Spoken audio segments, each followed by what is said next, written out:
candidates themselves for being willing to do this. I know it's a big deal to run for office. It's an even bigger deal sometimes to get up and be willing to answer questions, so thank you for that. The format is just lots of questions. An opening statement, lots of questions, closing statements. So with that, I will start with opening statements, and we're going to have Amanda go first. Thank you very much, Elizabeth. Good evening, everyone. My name is Amanda Blau, and I'm running to be the next state representative from Rhode Island House District 30. I want to begin my opening remarks this evening by thanking the hosts of tonight's forum, first and foremost the East Greenwich News, the East Greenwich Chamber of Commerce, and the East Greenwich Rotary Club. I'd also like to thank New England Tech for allowing us to use their space this evening. I greatly appreciate the opportunity to be here tonight and to address questions from the constituents of District 30. While there are many familiar faces in the audience, for those I have not yet met, I'm Amanda. I live in West Greenwich, right next to Carrs Pond, with my dog Oswald. I'm a practicing attorney. I received my law degree from the University of Michigan after graduating from URI with a degree in business administration and a degree in communications. I only took one political science course while at URI, but I had become interested in public service and specifically education policy shortly after graduating from high school. While I was in college and commuting to URI, I ran for a seat on the Charahoe School Committee, the school district that I graduated from, and for 4 years I represented the town of Hopkinton on that committee. I ran for the school committee because I thought the town lacked representation and that the committee did not have someone on it who brought the perspective that I did. For those same reasons, I'm running to represent District 30.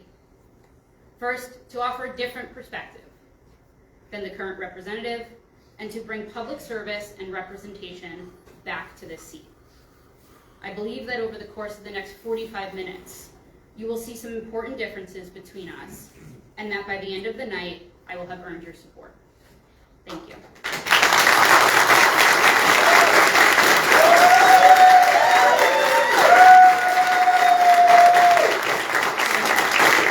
I appreciate the enthusiasm. If you can clap, and we're going to go less than 45 minutes. So thank you, and now on to Justine. Thank you, Elizabeth. Thank you, everyone, for being here. Also, to the few people that I don't know here, and maybe the people watching at home, although I think I am inescapable oftentimes from people in East Greenwich and in the district. I'm Justine Caldwell. I have been your state rep for the last 4 years, so this will be my third term coming up, 6 years. I live in East Greenwich with my daughter Lulu, who is 7 and in 2nd grade at Frenchtown Elementary School, and my son Escher, who is 10 and in 5th grade at Eldridge, who is also at his very first travel basketball team tryouts right now. And I actually, when this is concluded, have to swing by the high school and pick him up on my way home. My husband David, who's a small business owner, a software developer, and our 65-pound puppy Pepper. Since we only have 2 minutes, I just want to talk about the 2 biggest accomplishments we've had in the past 4 years up at the State House from East Greenwich. I have gone up time and again against wealthy special interests for the people of East Greenwich and won. The biggest issue since I moved to East Greenwich has been the threat of a medical waste facility on Division Road, known as Med Recycler. And when none of the towns or anyone could get that project out of East Greenwich and out of West Warwick, Senator Valverde and I did that. We went up to the State House. We fought on behalf of East Greenwich. I worked with opponents who campaigned against me last time in town or campaigning against me right now to get that done. We also passed the strongest ban on high-capacity magazines in the House, so people can only have 10 shots before they reload. Previous to that, people in Rhode Island... Excuse me, nothing during the comments, please. Which is overwhelmingly popular in the district and in the state, and now people in Rhode Island have to reload after 10 rounds. That's the strongest magazine ban in the nation. It came after, a shooting in Ohio where a gentleman got off 41 rounds in 30 seconds, and although he was disarmed by police officers, he still managed to kill over 9 people in less than a minute. I promised that I was going to pass those bills when I ran. I know it's important for the district. and I think it will be enough to earn your vote for a third term. Thank you.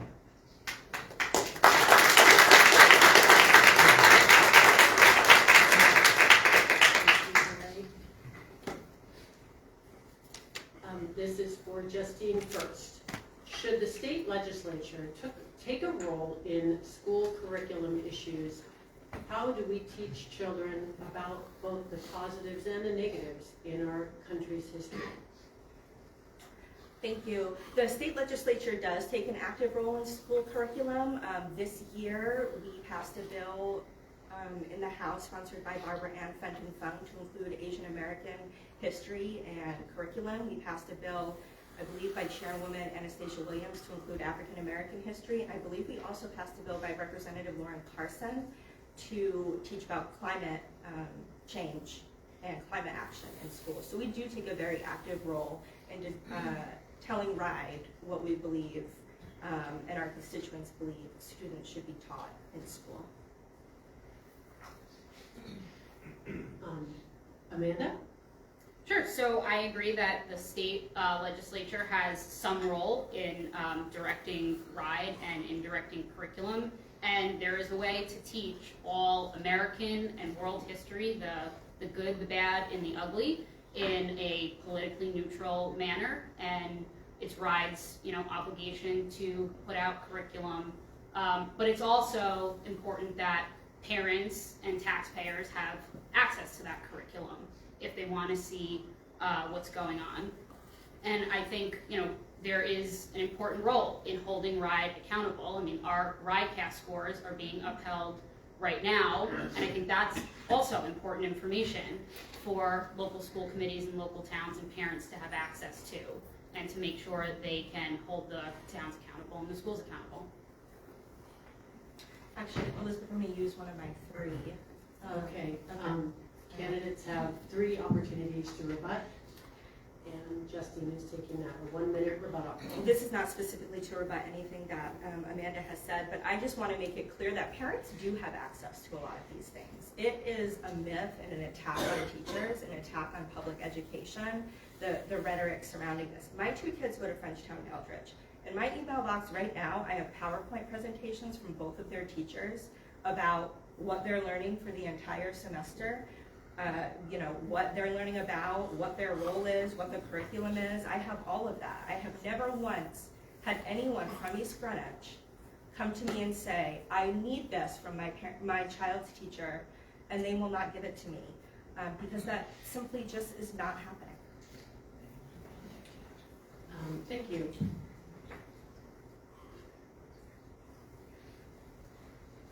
So we are back to Amanda. Yep. Sorry, I'm gonna. That's okay.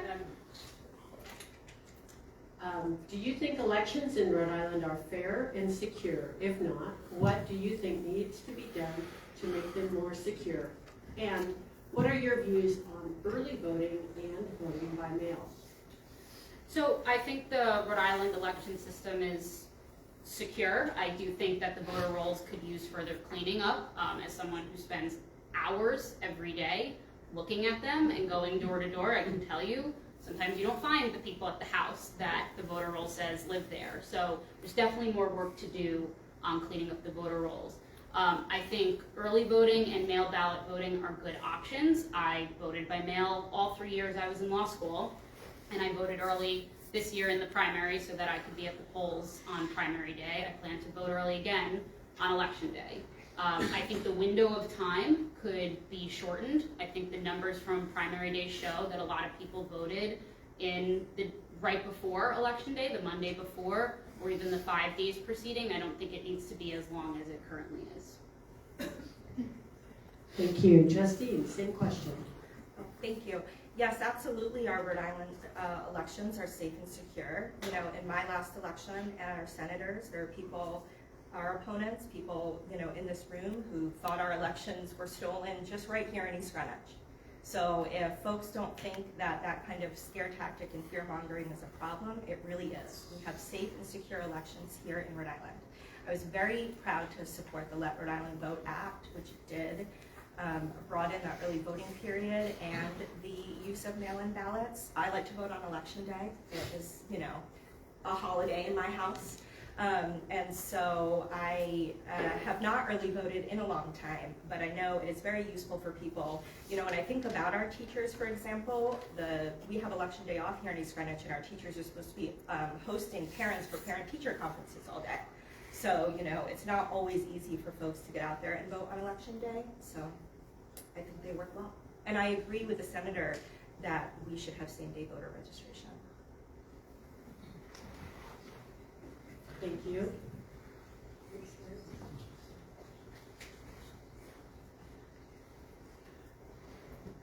This goes to Justine first. What can you do to change the state mechanism for special education and other funding to ensure that East Greenwich schools get a fair allocation? So we are going to be relooking at the funding formula soon, which I think everybody has discussed up until now. I think it's very important that East Greenwich has a proven, effective representative in the House when we look at rebuilding and redoing our funding formula, because as somebody pointed out, it can be difficult to go up there from East Greenwich to talk to the other reps from all the other school districts in less affluent areas and say, we need more money here in East Greenwich.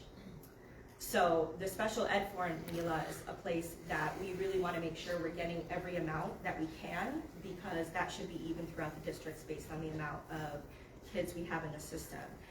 Both school committee member Eugene Quinn and Nicole Bucca are experts in this matter, and I look forward to bringing them up to the State House next year to talk with our fiscal advisor, like I did the first year that I was sitting up, I think, with Mark or Mike and Carolyn and some of our former school committee members to talk to them about what East Greenwich needs.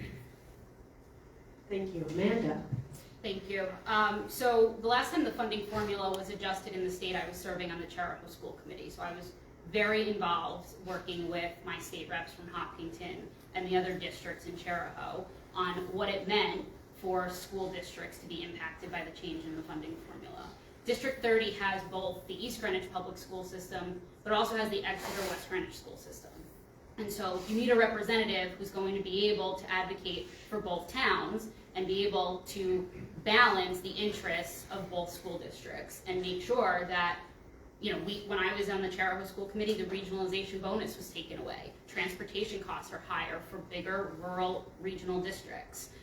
The issue of the special education COVID money and being dispersed to the cities and towns through the funding formula, even though COVID hit every school district equally, that's been brought up numerous times at the school committee meetings, and it's an issue I think is important. And as a former school committee member, I'm happy to work with our local officials and make sure that we get the funding balanced out. But I think it's important to remember that this district takes into consideration 2 towns, and those towns have different and unique interests, and you have to balance both of them.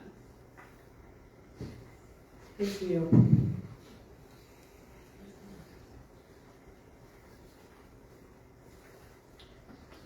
Amanda first. The truck toll instituted under Gina Raimondo has been ruled unconstitutional. Do you agree with the state's decision to repeal that ruling? If the ruling stands, how could we make up the $40 million annually the state has gotten from the truck tolls? So I'm not going to give my legal advice as a lawyer, but I would not appeal the decision. I think the dollar amount that has already been spent litigating this issue, which, as many state representatives and state senators who served during that time have said, they raised alarms about this being unconstitutional, and that's what the court held. I would not spend more money appealing it. And I think as one of very few avid Capitol TV watchers, I watched the entire budget debate, and I have respect for the amount of time you spend up there doing that. But there's a ton of waste, and there's a ton of money to move around in that budget.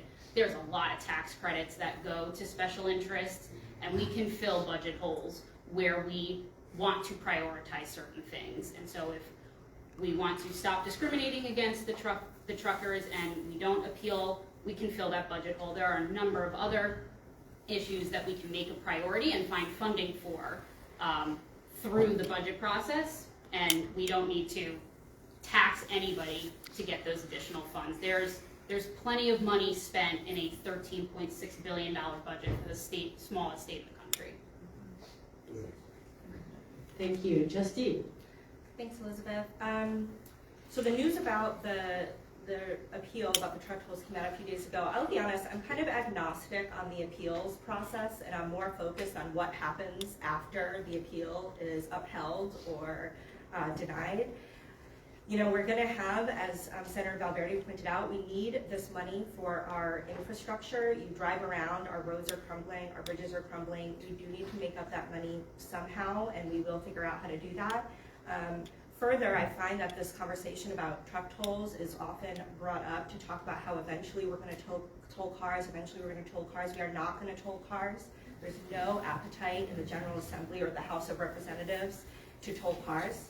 And so I want to make sure that that is perfectly clear to everyone, and no matter what happens after the governor decides to appeal or potentially decides not to appeal, you know, that will be my focus on how to make up that money. Thank you.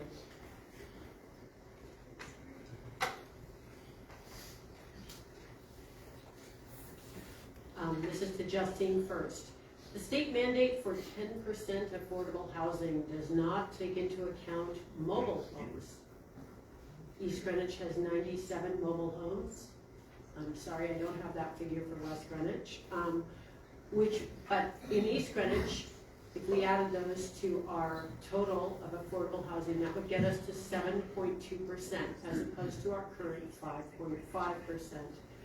Would you support legislation that would allow communities to count mobile homes toward their affordable goal?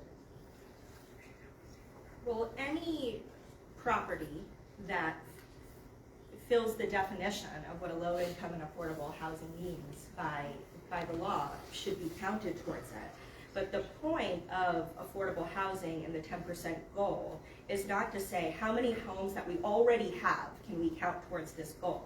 It's to make more affordable housing for people to live in, right? That's the goal. The goal is not to say, oh look, what if we count, I mean, my house is pretty small by East Greenwich standards. What if we throw her in? Then we're even closer to the goal. What we really have to do holistically is look at the ways in which we can increase affordable housing in East Greenwich, whether you count the mobile homes or not. Okay, thank you. Amanda. Yes, I would count them. I think legislation has been introduced in the past, and if my recollection is correct, by the former representative of this seat, to count them and to include them in the inventory. I mean, East Greenwich is grappling right now with an issue of how to get to 10%. Many cities and towns are, and I think what's a more important conversation is that these decisions be held at the local level, and that our local cities and towns have control over where and how many new houses and where to build and what effect that's going to have on town services.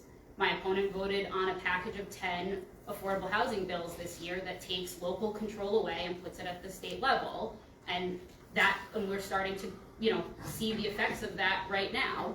And you can't say we've got to reach this goal, we've got to reach this goal. Not necessarily. The law that instituted this 10% is 30 years old. There are people in this town that I think would support looking at that 10% and saying, is that reasonable? Why are some cities and towns exempted when they're still not at 10%? You know, it's always that, you know, East Greenwich is affluent and should get less money, or, has a high median income and therefore should have more affordable housing. Let's bring local control back to East Greenwich and West Greenwich and let them decide where we're going to put these new homes and which homes count and who needs affordable housing in their town and what that means. Thank you.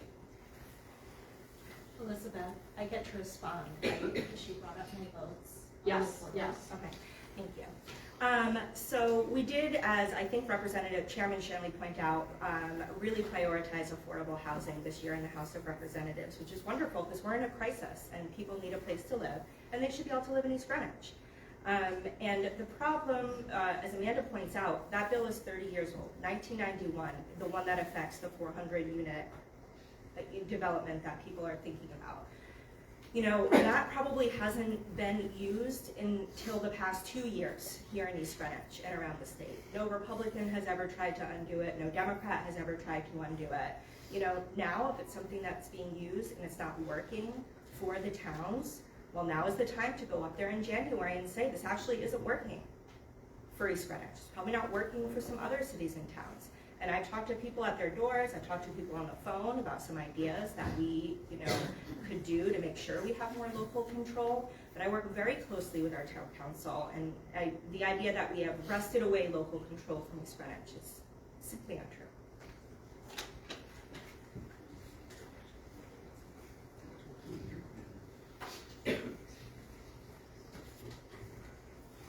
So this goes to Amanda. There is no state mandate for masks in school now. What is your thought on mask requirements? Mask requirements in schools? Yeah, sorry, in schools. So as a state representative, I would not introduce legislation or support legislation that mandates masks in schools.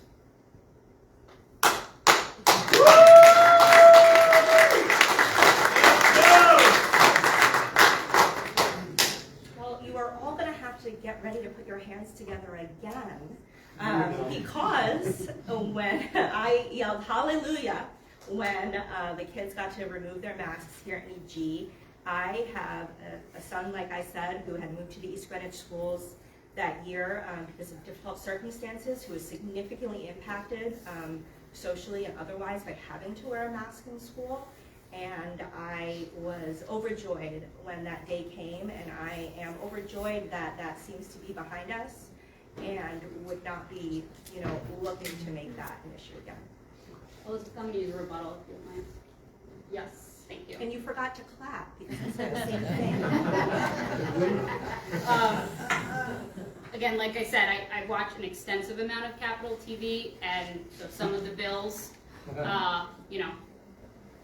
can't keep them all straight, but I do recall there being an amendment proposed that would separate out the ability to take the masks off of school children and separate it out from an executive order from the governor, and you voted against that, which would, if you had voted for it.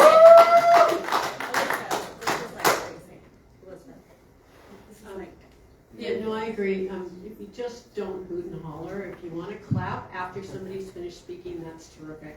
And I'll respond. Yeah. I wasn't finished. She's got 30 Yeah, seconds. that's okay. And so I was just going to say, I think it's great that the masks are off children now. There are a lot of people in this town advocating for that long before that decision was made. You had an opportunity to act earlier than when the governor, removed the masks from children, and you didn't act at the time. So that was my only point on rebuttal. So when we voted on that, the East Greenwich schools were only going to be affected by the mask mandate for 11 more school days from when all of that was going to end. And I felt like that 11 days was certainly not going to hurt anybody any more than they had already been wearing them for that time.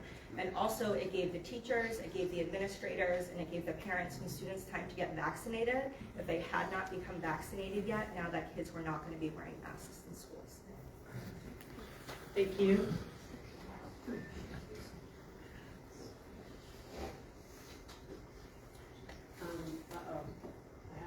So now it's to Justine. Would you back universal pre-K for the state in light of a childcare shortage and the high cost of childcare? Yes, I'm a huge proponent of universal pre-K. I am a House appointee on the Permanent Legislative Commission on Childcare, where we meet once a month with House and Senate colleagues and childcare providers from out the state and from state agencies. When I ran for office the first time, I would have had 2 kids who could have been in pre-K. The biggest issue that we hear about in this commission and this barrier to get to pre-K is the staffing and the reimbursement rates and the amount of money that we pay the teachers who have our earliest learners. I do not know about any of you. I am not an elementary school teacher. I do have a 7 and a 10-year-old, and for 1 hour a week in the morning at Frenchtown, I go and teach 16 little Frenchtown bears, outdoor explorers. And we walk around, and this week, spoiler alert, we are doing a leaf scavenger hunt. And, those kids learn through play. And I will tell you, those 16, 7-year-olds are a lot. And, to do the work of teaching our youngest kids is it is the hardest and most important work we can do, and folks need to be paid much better than they are right now for their labor, or else we will never get to a place where we will have quality, affordable, universal, well, I guess it would be affordable because it would be universal free pay, affordable to the state, universal free pay. Thank you. Amanda? Yes, I absolutely support it. Okay. I don't teach Frenchtown Bears, so I have nothing to add. Okay, thank you.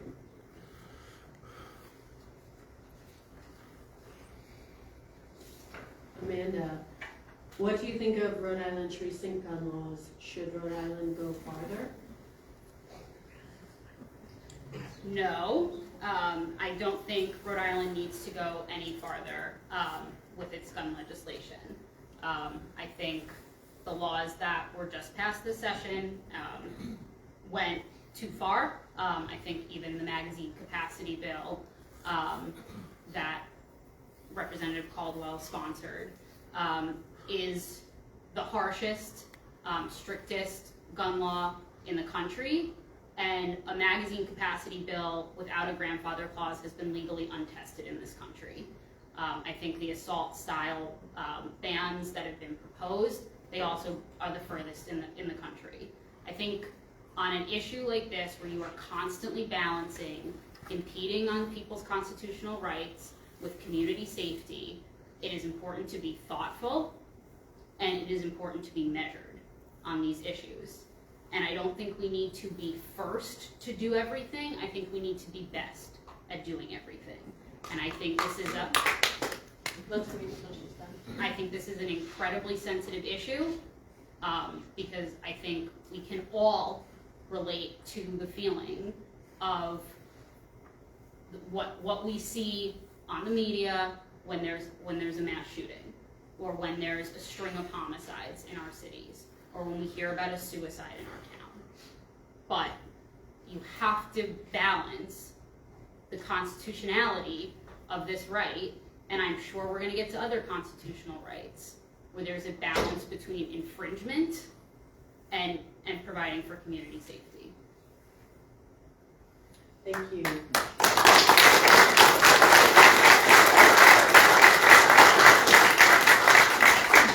Justine. Thank you. Obviously, as the leader of the gun safety bills in the House of Representatives, I think they were a great package of bills that were passed. I think we should go farther, and we will, with a ban on assault weapons next year and a bill to require the safe storage of firearms. You do have to be thoughtful and measured, but I think, as we can see here, even from some of the reactions in the room, there isn't always a place for thoughtfulness and measurement. There are folks in this room who are on the other side of me on this issue, who I won't name, who I've said, let's get coffee.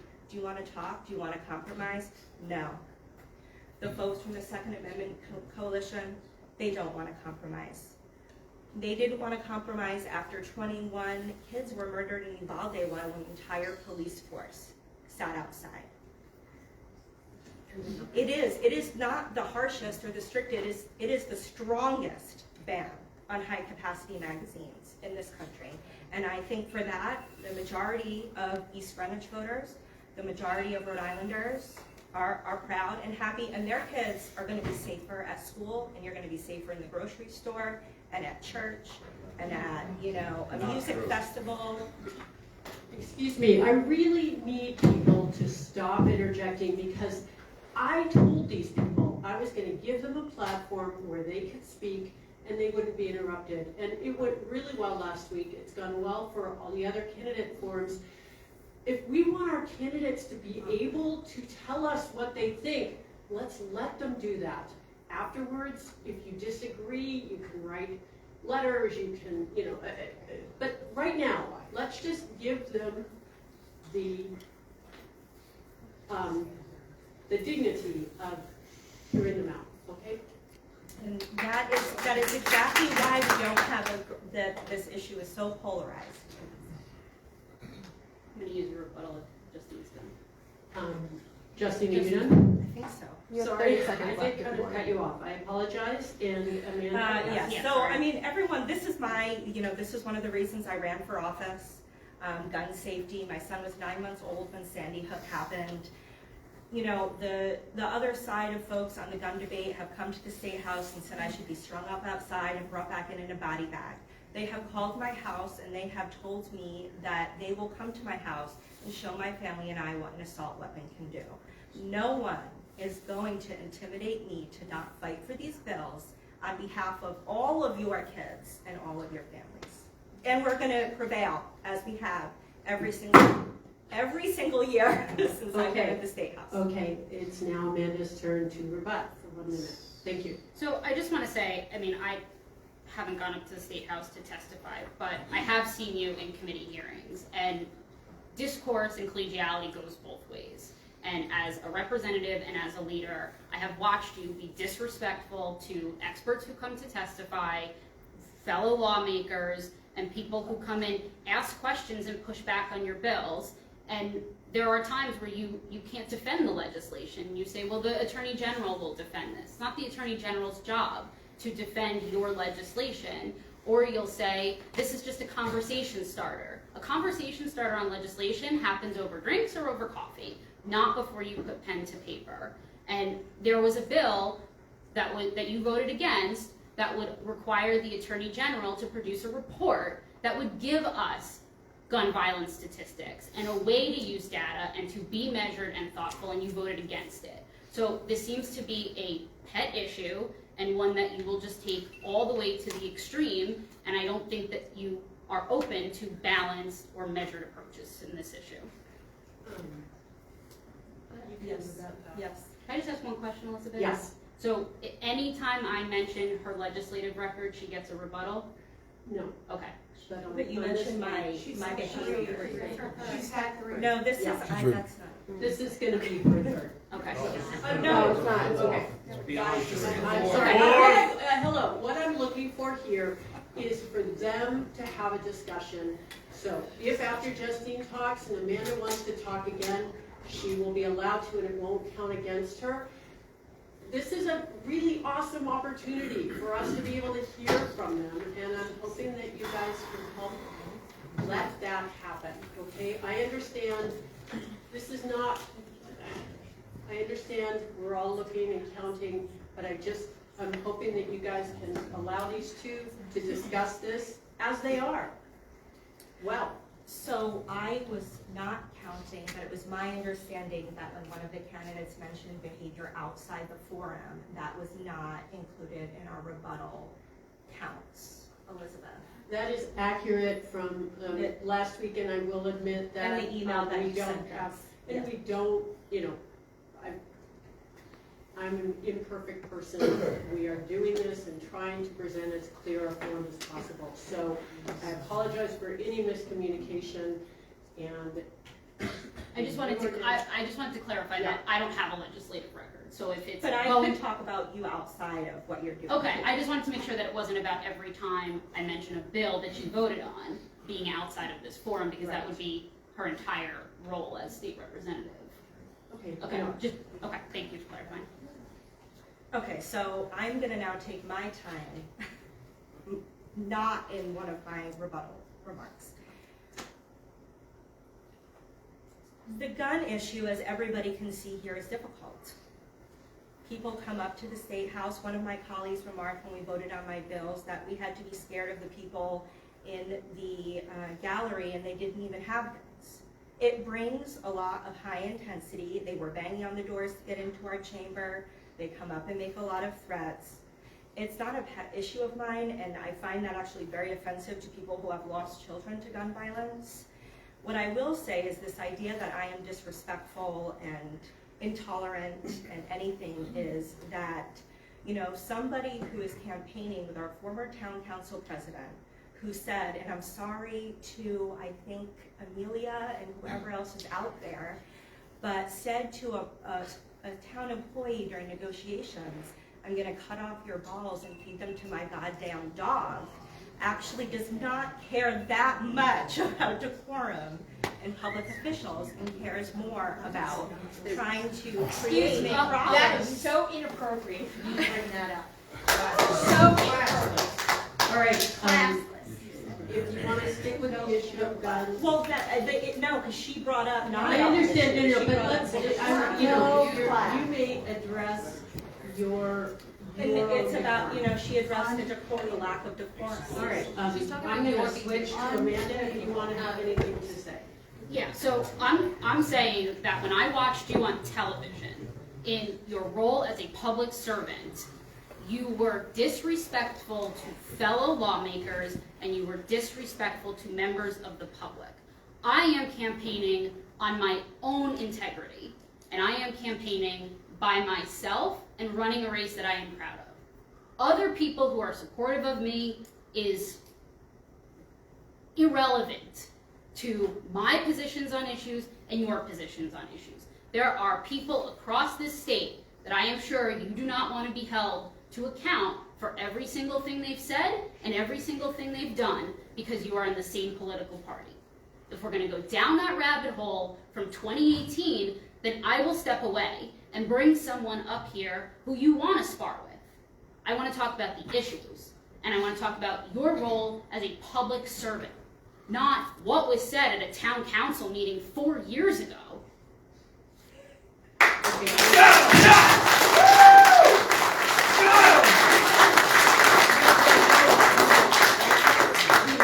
Comments made about Elizabeth, this is not appropriate. I said I would come and have a debate and not in this way. Like I've I been understand through that. this. We could just move on to another This is question. like well, I mean, there was a ridiculous. comment made that I was disrespectful to people who have lost children. And I think calling gun violence prevention bills a pet issue is disrespectful. And a lot of people, the people here may not, and that's fine. I've gone through debate after debate with the opposition thinking packing this room is going to win elections and intimidate me, and it's not going to intimidate this movement, and it's offensive to people who have lost people to gun violence. Okay, Amanda, do you have anything to say? no, I just think it's to say that. okay. No, yeah, well, Okay, and I totally lost count on where we are, but no, I haven't. I have not. Hold on. Amanda started with that one, so Justine, you will start with this one. Do you support tax-funded vouchers for private schools? I do not support tax-funded vouchers for private schools. That would only hurt our public education system. I will share that, as many people know, Amanda might not, for several years my kids did attend a private school and they moved to the East Greenwich Public Schools last year. And I will say that they are having a much better and more rigorous education at the public schools here in East Greenwich than they had at their private school. They're having a much better time socializing, much better teachers and administrators. So the grass is not always greener, to put that out there. Private school can sometimes be the answer for some kids, but is not the answer for all kids. And I can speak from experience about that. And we just cannot be taking any more money away. Private schools are very expensive. I mean, Wheeler costs $60,000 a year. Rocky Hill costs $40,000 a year. You know, we cannot be burdening our residents, making their public schools worse, you know, in these giant private school tuitions. Amanda. no, I don't support a voucher, taxpayer-funded voucher system. Okay, thank you.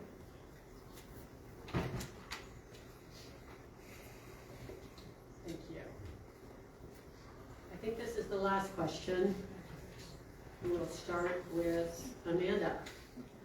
Electric vehicles are fast gaining in popularity. What could or should the state do to increase the number of charging stations?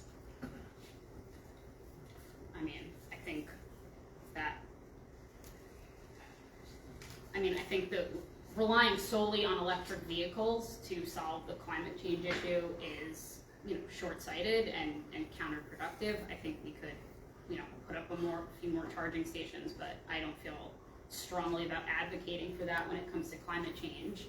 I'd much rather see that the deforestation stop in our state. We have cut down since 2018 over 1,000 acres of forests. As a point of comparison, agriculture is less than 200 acres, housing is less than 200 acres, commercial development is less than 200 acres. The Rhode Island forests take 500,000 metric tons of CO2 out of the air every year. That's the equivalent of taking 100,000 cars off the road. So I would, for everyone who's in support of the Act on Climate and making things greener, enforcing electric cars and solar panels, I think the first thing we need to do is make sure that we're not cutting down forests and trees and green space that actually help the climate and help the air in this effort, again, to be the fastest to do something and not the best to do something. Rhode Island's Act on Climate is the most aggressive climate bill in the country. There's no other state that has a goal that we have in the 2030s. And I think it's, again, short-sighted and counterproductive to be going about it the way we're going about it. And when it comes to solar, we said to cities and towns before we passed this bill this past year that my opponent supported, that we would let cities and towns get increased tax revenue from these solar fields, and then we did a bait and switch on them, and now they cannot. And so, you know, I feel we want to put up electric charging stations, have at it, but I think there's much bigger climate change issues in this state, like cutting down forests. Thank you. Justine? Thank you.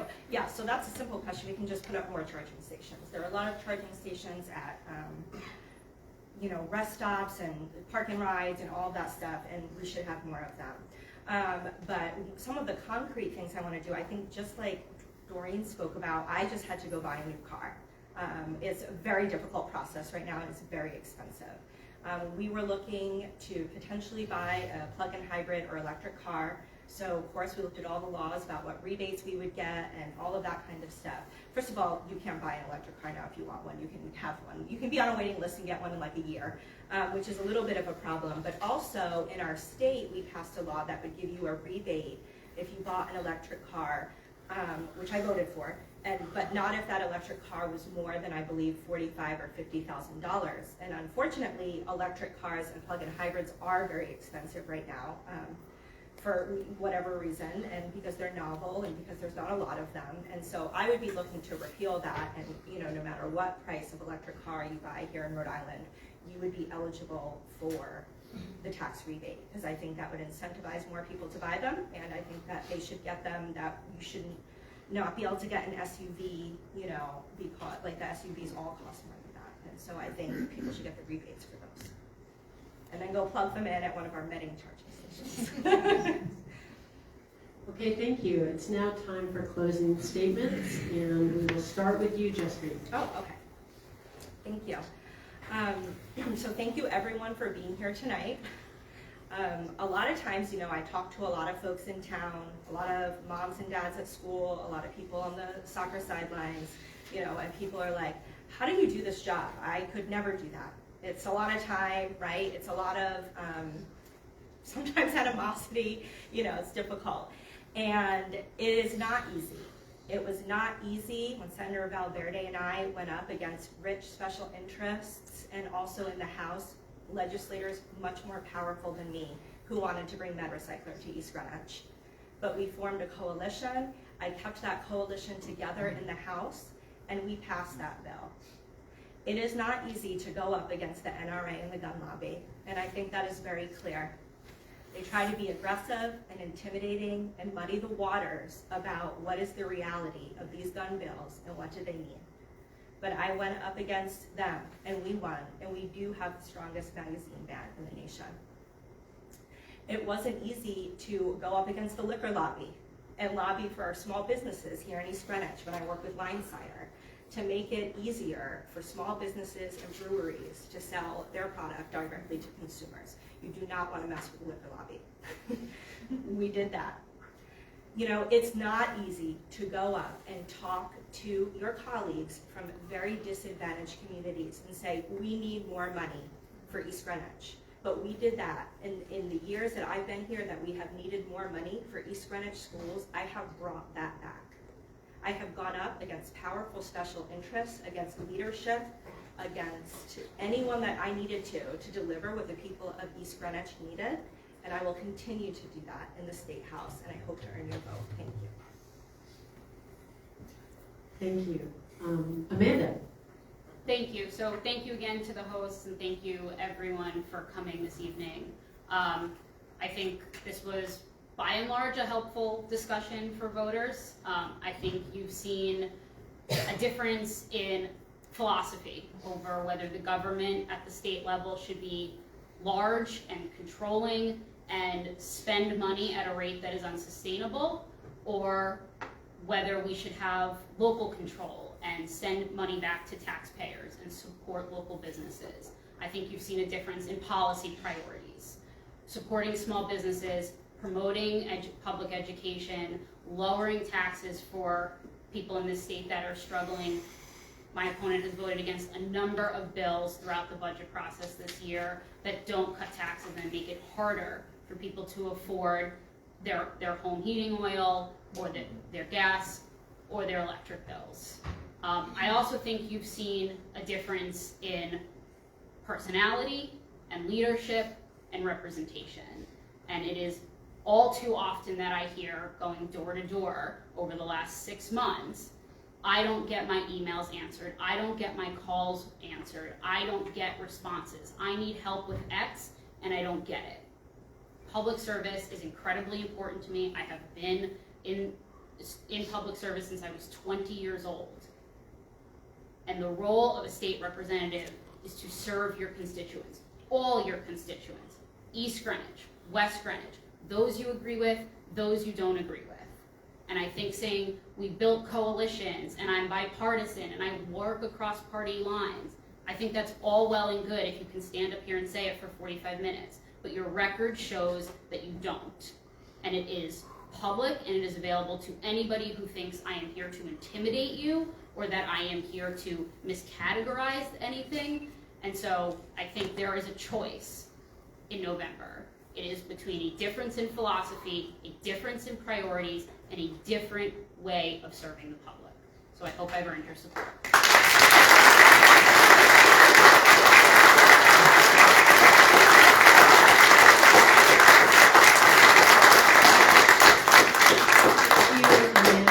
Justine, and with that, that's the conclusion of our candidate forums for 2022. I appreciate all the candidates